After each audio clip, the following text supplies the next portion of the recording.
"Could you see the man's face this time?" Alex asked. "No, he is still in shadows." "But you know him?" "Yes," Michael answered, and added with frustration, "If only I could see more of him." "Your dream is speaking to you. In time you will know. Just wait a bit longer." "I've waited long enough," Michael answered. "I'm going after Elsick, Alex. He's the only one who wanted to destroy me." "Because his son wanted to marry the dancer?" Alex retorted, his doubt clear. "Because he feared his son killed her, and he wanted me to take the blame," Michael responded. "Do you think the son killed her?" Michael nodded. "Yes."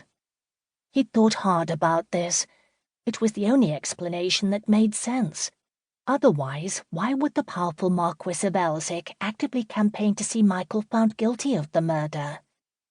He'd used all his influence, including printing flyers and passing them to the masses, declaring Michael's guilt. The only thing that had saved Michael's neck was an honest judge who had demanded hard evidence. Not even his own family had supported him. "Men kill out of jealousy," Alex said with a shrug. He knew the story. Michael had told it to him numerous times. "It is usually the only reason men kill," Michael countered. "They want what someone else has. Henry wanted a letter and killed her when he found me in her rooms. Henry was Elsick's son and heir." Alex shook his head. "You're wrong. Men also kill for revenge. Remember that, Michael. Don't do anything foolish." Michael glanced out the corner of his eye at his friend. "Is that why you insisted on coming with me?" he challenged. "One of the reasons," Alex said, unintimidated. "And the other reason?" "Perhaps I thought it time to see the other side of the world. After all, we do own a ship," he said, referring to the very one beneath their feet. "Or perhaps you have a thought to finding your father?" Michael surmised gently. Alex's father had been a British general who had betrayed his country to the French.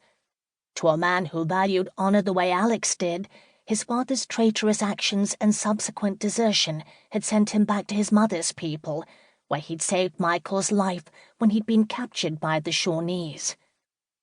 Since that day, almost 9 years ago, the pair had been close friends as well as business partners.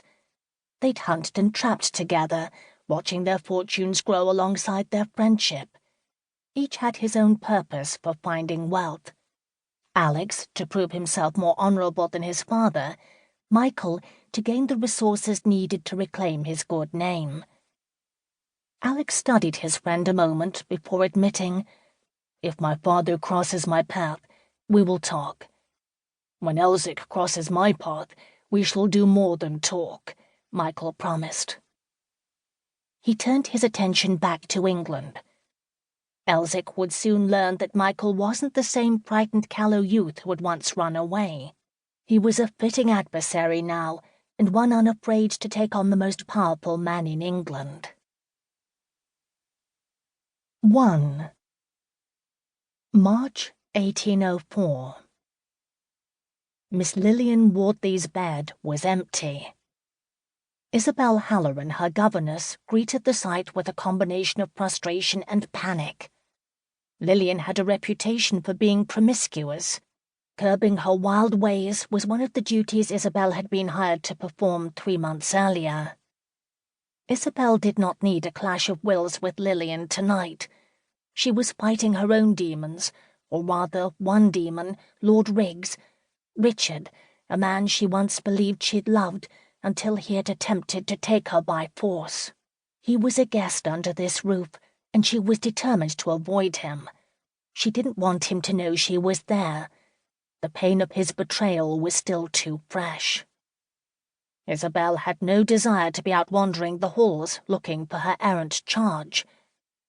She should have known Lillian was up to something. The 17-year-old had been too quiet, too accommodating, and had excused herself far too early for bed that evening. Her unquestioning obedience was out of character, and had disturbed Isabel enough for her to rise from her own bed, throw her brown day dress over her nightgown, and check on Lillian.